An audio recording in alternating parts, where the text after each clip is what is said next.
And now for something that will probably upset a lot of people. And so, it begins.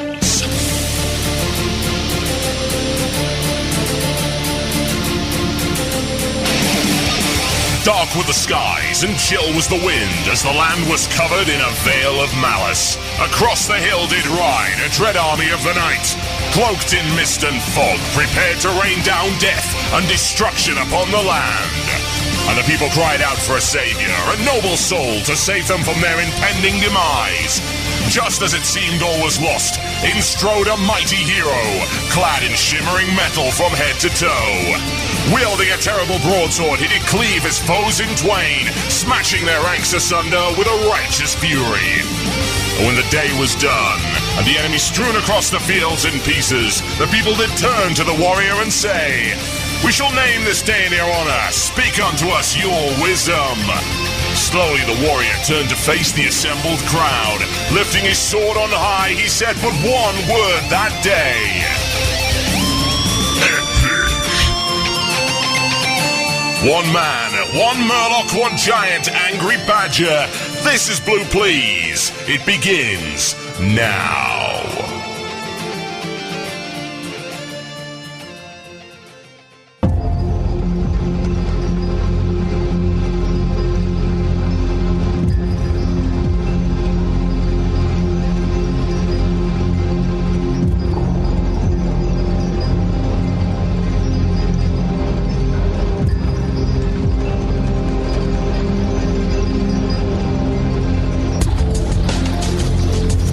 Yes, indeed, folks. Welcome to Blue Please here on CynicalBrits.com with myself, Total Biscuit. The date today would, in fact, be... So I'm just checking which of our streaming servers has crashed. Pretty much all of them. Thankfully, we've got way more. Oh, my God. Yes, busy. Today is the 21st of March, 2011. It is 2 minutes past 8 in the British Isles. It is some crazy time over on the east coast of the United States. I believe it's 2 minutes past 4 now, because they went over the summertime before the rest of the world, because they like to be different. It's confusing. 2 minutes past 9 in Central European time, and you are still listening to Total Biscuit on Blue Please, as you would expect. That was what happened a couple of minutes ago. It's kind of what happens now, and nothing has changed as of yet. Daylight Savings Time is coming on the 27th of March. That's really going to confuse the hell out of a lot of people. Time zones already confuse the hell out of a lot of people. That is simply the way that it goes. But there you go. There you go. You'll just have to deal with it. As you will, in fact, have to deal with the new intro. It was really about time that we changed that. Pro tip, folks. Hans Zimmer did not give us permission to use that theme. We've been using it now for about 5 years, and it's getting to the point where Cynical Brit and, of course, the YouTube channel are getting a little bit too large for them not to notice. It would be bad. It would be very, very bad if they were to notice and decide to, say, take offense to the fact that that theme is used. So it was about time that we got something new that goes by the name of the Total Biscuit Ballad, or Total Ballad, by a awesome fellow, I have to say. He came up with it, he wrote it, and he performed it. He goes by the name of Carlos Paradelrigo, and he is a guitarist on YouTube. Very, very cool indeed. I have him in my subscription box. If you want to go check out the rest of his work, he's done some amazing stuff. And I believe I played some of the stuff on the show, actually, and no doubt will again at some point in the not-too-distant future. Regardless, welcome to the show. Delayed from Friday.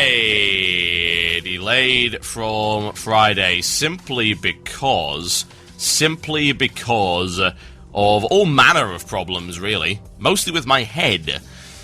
It still hasn't quite gone away, but it's close enough.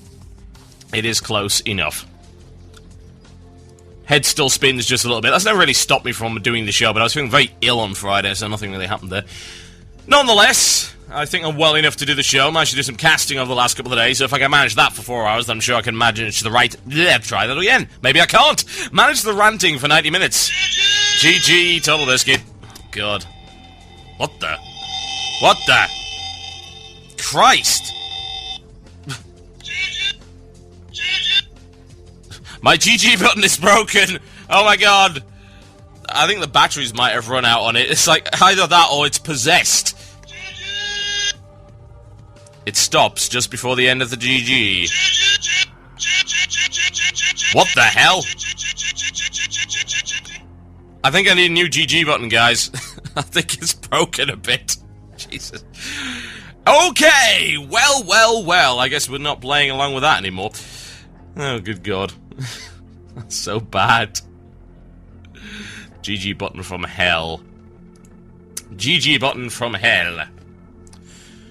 Right, okay. What else have we got coming up in the show for you? I haven't even told you what has started to come up with the show yet, so... Ghostcrawler made a blog. That's never a good idea. He started doing blogs, which is great. I love it when he makes blogs, because it gives me an entire 15 to 30 minutes to talk about everything he said wrong. I love the guy, don't get me wrong, but he does have to be the face for a policy, which has almost ruined the game in its entirety. So, it is a little bit difficult not to attract my ire. Nonetheless, we'll be talking about that a little bit later on in the show. Also, Ask the Devs Q&A 1 is out. Q&A 2 is not out yet. I wish it was out in time for the show, but it won't be. But that's fine, because it's going to take me probably a good 30 minutes to make my way through the answers to Ask the Devs. It's another dev chat. They've just started doing this now. It's not really even a dev chat per se. It's a system whereby there's about 500 questions. They then get voted on by the community, and the most popular ones get answered by the devs.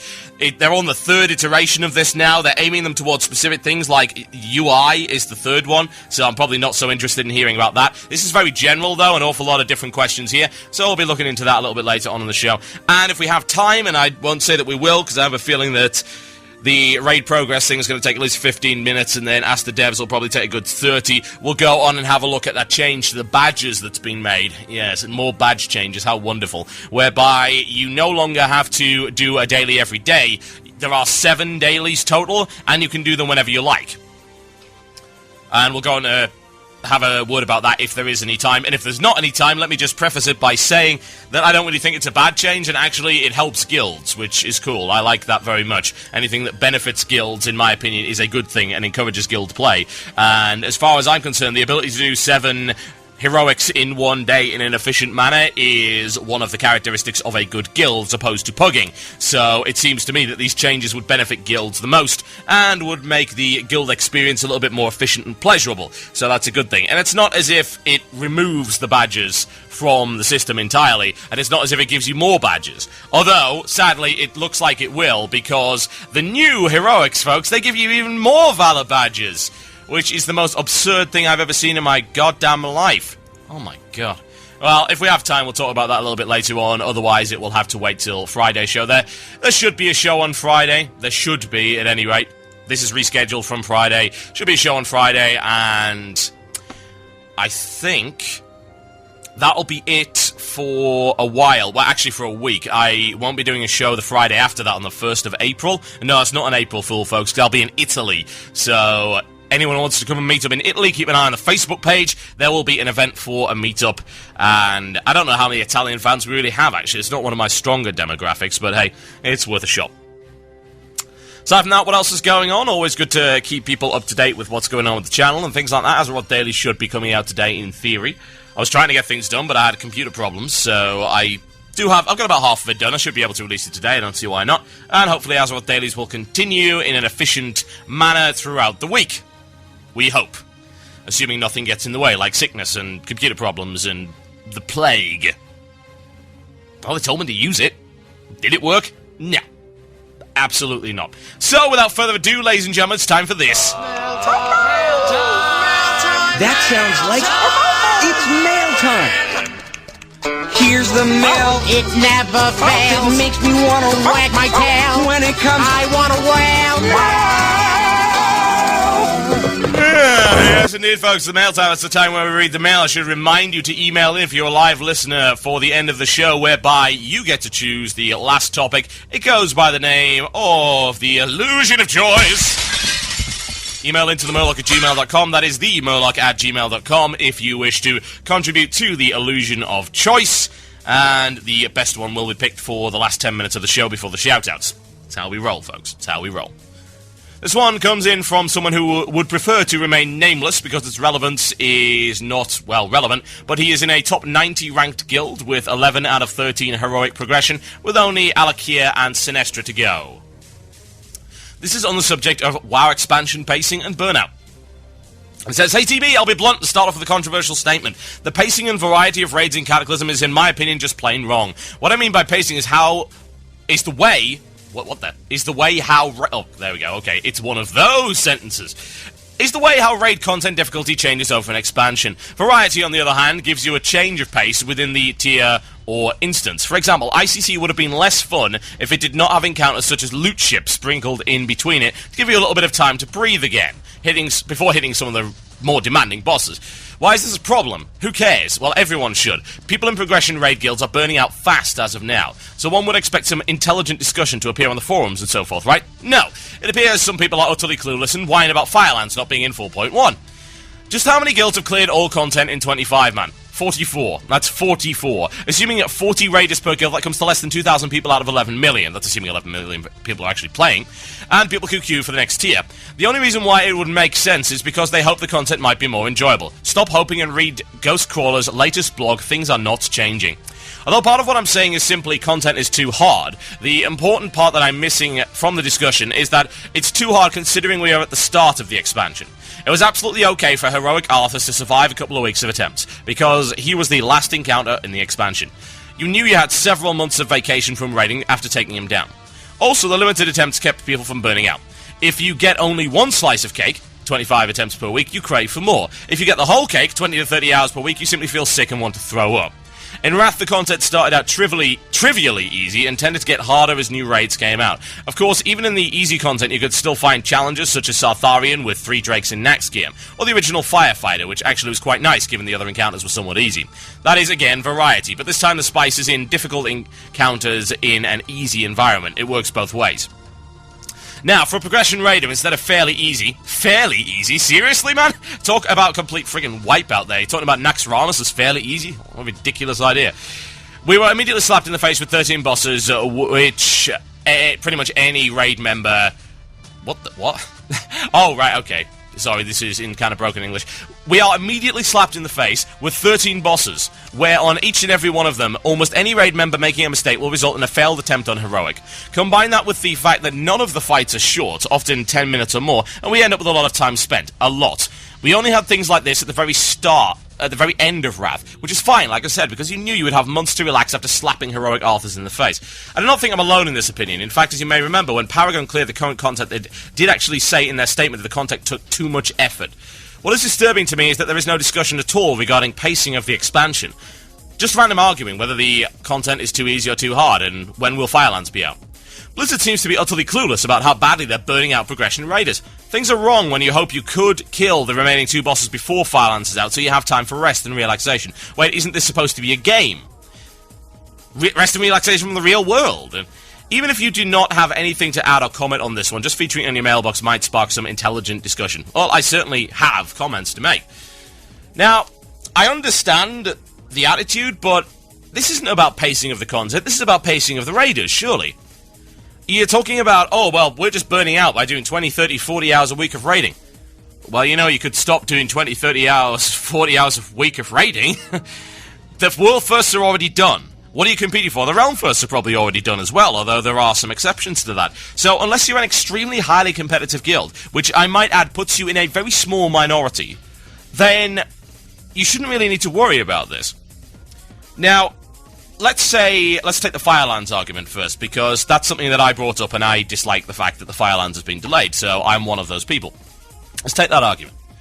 Now, the majority of raiders like to have choice, and they're not actually playing competitively. They are playing to beat the content, obviously, but they're not really all that concerned as to whether or not they will get Realm First or whatever on a particular encounter, because that's out of their reach. Only one guild can ever get Realm First, and only a few guilds are ever really in the running for it. They are the minority.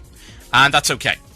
So, they tend to take the content, not at 30, 40 hours a week. They take it at the pace that they feel comfortable with.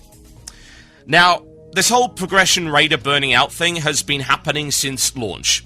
It happened with Cthulhu, I know this because I was one of those progression raiders. We wiped for a month and a bit on Cthulhu, and the attempts were grueling. They really, really were. Twin Emps was a similar problem, although it took less time to bring down Twin Emps than it did to take down Cthulhu.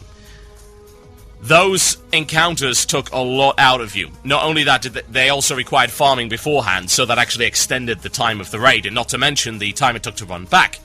Even with the teleporter, it took quite some time. And don't even get me started about when the frickin' trash comes back. Oh, God. Cthulhu trash, the worst thing in the world. And raid burnout happened then as well. And honestly, I've seen raid burnout through pretty much every expansion, including Wrath. I know some guilds haven't experienced it, but it also comes down to the guild in question. Is this about pacing of content? Or is this about pacing of your guild and your raid? Because you guys are going hammer and tongs at content which is really, really hard. And why? Are you top of the realm? Are you getting really competitive? I mean, 11 out of 13, you must be one of the top guilds, certainly. But at the end of the day, you're in a progression guild, and you're in a tiny, tiny minority. You say, like, you're in the top 90. That puts you in a tiny minority of guilds. And if, I might add, if you do not, in fact, want that, you have options. There are plenty of guilds that do heroics that don't raid a million bazillion hours a week. Trollface is a prime example. We're on, what, 6 out of 13 or something heroics? We're fairly competitive. We're certainly in the top 4 in the realm. We're not the most ridiculous progression guild ever, but we're pretty much there. That's the thing. There are so many different kinds of guilds, folks. Kinds of guilds. So many. So many. And you could join one of those. I don't think pacing of content is an issue at all here. I really, really don't. And no doubt some guilds do. But I think the approach is, well, you know, we've got to clear out heroics and everything, get it all done before the next content hits. This actually really wasn't the way. I remember multi-tier raiding. I remember back in vanilla particularly. It didn't happen as much in TBC, and the reason for that is the gating mechanics, basically the attunements. It made things a lot more difficult. As in, you had to beat the last boss of Tier 5 in order to get to Tier 6, etc., etc. However, they did remove the attunement the attunement trains? What the hell? The attunement chains, and a lot of the less competitive guilds were able to dabble. And in vanilla, dabbling happened a lot, because attunement was ridiculously easy. Like, there was no attunement for AQ. The attunement for Blackwing Lair was a joke. The attunement for Naxxramas was spend some money. That's really all that was required. You didn't need to spend an awful lot of time attuning to those particular dungeons. It was extremely easy to pull off. And what we saw there was so-called multi-tier raiding. What you had is you had guilds that would dip into different pieces of content, and say, right, well, today we're going to go try and clear Molten Core, and today we're going to go do MC, and we're going to do BWL the next day, and we'll probably try our progression on AQ, and maybe we're stuck on, let's say, Princess Huhuran. Yes. Say we're stuck on Huhuran, and, well, we're doing progression tries on that, but we're also kind of dipping into Naxxramas, because there's a couple of bosses in there that we can do. Only just, but we can do it. Like, we can do Anubrakan, and the Chadsar, we can do Vesuvius, and we can have a few shots at Grand Widow Fairlina and things like that, although, obviously, it's really hard. But we're picking up little bits of gear here and there, and we're varying our raiding experience quite a lot, because there's always nice pieces of gear there. And the funny thing is that people cry a lot about the itemization in vanilla, but one of the nice things about the itemization in vanilla is actually there were reasons to go back into the older dungeons, because there were those choice pieces that were really, really good. And the itemization wasn't so strict, and it wasn't so homogenized. I mean, look at the homogenization of the item levels right now. I mean, gear is pretty much identical in almost all respects. It is so very similar. You can predict exactly how much spell power is going to be on an item based on its actual item level, because they've got so strict with that, because they're scared of getting the itemization wrong on items, to the point where they've actually now made everything the same, which I really do not like at all. There's so little variety there.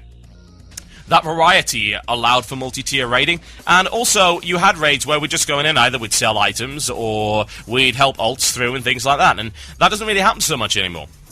To me, that seems like a very valid way of raiding, and to prevent raid burnout, you need to have this multi-tier setup, which is why I approve of the idea of having Firelands sooner rather than later. Because it doesn't matter if people have finished the stuff yet. The most important thing is they have choice in what they can go into. If they want to dip into Firelands while still working on Heroics, they should be able to do that, and Heroics should be set up so that it actually makes sense. This is the whole problem with the Valor point system that I explained in the last show. This is the reason why Ulduar suddenly became obsolete when TOC came out. Because you could just get all this gear much, much easier, and you could get it from 5 mounts and stuff like that, so people just abandoned it. Now, I believe the way that they've actually set up Heroics now is that Heroic items are still desirable, and there is still a reason to go back into Heroics to get items well into the next tier, which seems to me it would be a perfect time to release Firelands then, because if people are still trying the Heroic content, they can get gear which will help them in Firelands, and Firelands will then not only give them a bit of enthusiasm because they're seeing something a little bit different and they've got variety in their raid schedule, but they will also get gear from Firelands, which is going to help them in Heroics as well. Surely that's a good thing. Surely that's a way to help the raid burnout. That's the way that I see it. And as I said before, it's not pacing. You are not forced to go in and do that content at that time. The more content that's available for you at any given time, the better. In pretty much every possible respect. You can choose. Your guild can choose where to go. And if your guild doesn't do what you want to do, go join another one. It's as simple as that. Having done progression raiding and having done the 6 nights a week really, really hard stuff, and not really being such a fan of it now, I honestly do believe that it's okay to raid at your own pace. If you're not interested in getting Realm Firsts, raid at whatever pace you want, do what achievements you want, things like that, and do it for yourself as opposed to competing with everybody else. There is value in competition, there's loads of value in competition, but you don't have to have it in order to have fun raiding. My name's Total Biscuit, you're listening to Blue Please right here on CynicalBrits.com. I think I'm going to bring you some Pendulum, because I feel like playing you some Pendulum. It's as simple as that. This one goes by the name of The Fountain. We'll be right back after this, folks. Let's talk a little bit about what Ghostcrawler said this time. Enjoy.